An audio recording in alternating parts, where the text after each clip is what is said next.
Hello everyone, in today's video we shall learn how to do this color shadow text effect in Notion, and it's going to be super easy and really cool to do. So let's get started. So when you look at the color shadow text style, you obviously can see that there is some stacking going on. That is, one line is stacked above the other and there's some gap of M units. So from that bit of information, the first order is obviously you have to sort out the stacking. So for that we have to use the stack function, that is the substack function. So now this is sorted, we have to go in and use the function, so within which the other smaller priorities come in. So the second order would definitely be the size that you prefer, and the font and the color and all will come inside the stack function. So now we can focus on the size that we would like our text to be. So I'm going to go for huge, right about there, and the next thing would definitely be, since the size is sorted out, the second one would definitely be the color. So color function / color, and we can give any color here depending on what aesthetic you're going for, but I'm going to stick to the same color and give it light blue and close it. Don't forget to close the bracket for the function, otherwise it won't work. So now the size and the color is done, but we haven't really given the font type. So here you can go ahead and type in your font. So I'm going to go for text BF. It is a serif kind of font, really nice and bold looking, similar to the one on the screen as an example. So inside this is where you type in your text. So I'm going to give it hey, because why not, and close it, because after the function you have to close in the brackets. So now I'm going to go to the next line because the first line is done. So we have to go to the second line for the second line to be.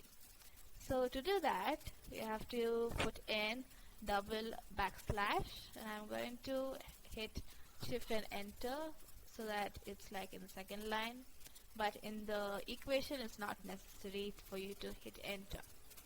So now we can focus on the M units, because we definitely need a certain amount of distance between the first hey and the second hey. So to do that, we are going to open a square bracket, and I'm going to give in a value of -1m and close the square bracket. So now the major portion of the equation is done, but we still have two more functions left, and that is related to the second hello in the example given on the screen. So to do that, we obviously need the size and the text that we need for the second hey. So it's simple. We are going to use /huge function and the text function. So that's the only functions that are remaining. So let's quickly go ahead and do that. Huge and text, and go in and type in hey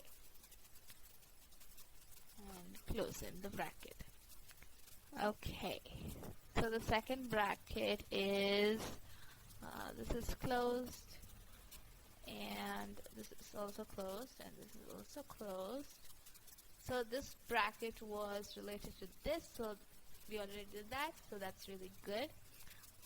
So yeah, for color shadow, it obviously makes sense to use the same set of words, because obviously it's a shadow, it can't have anything else, right?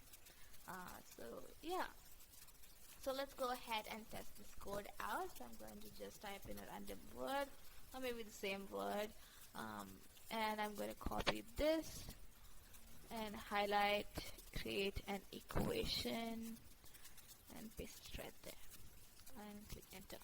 Okay, we ran into a bit of problems. Let's see where we went wrong. So let's go ahead. Whenever that happens, it tends to be the spacing problem.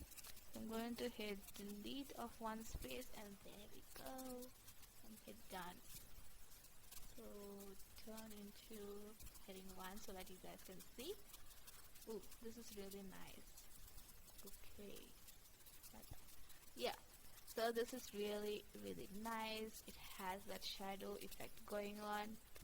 The reason why we put text instead of text BF is because when you relate to the actual environment, the shadow is obviously slightly um, larger than the actual object in the dark, you know. So keeping that logic in mind, this shadow, color shadow, is really it really makes sense, you know. So play around, change in the sizing, and play around with the M value as well, and the color as well, obviously. Or maybe you can interchange the shadows. Maybe the first hay can be light blue and second one can be black. But yeah, it's totally up to you. So play around, have fun with it, and I hope you learn something from this video, and I'll see you in the next one. Bye.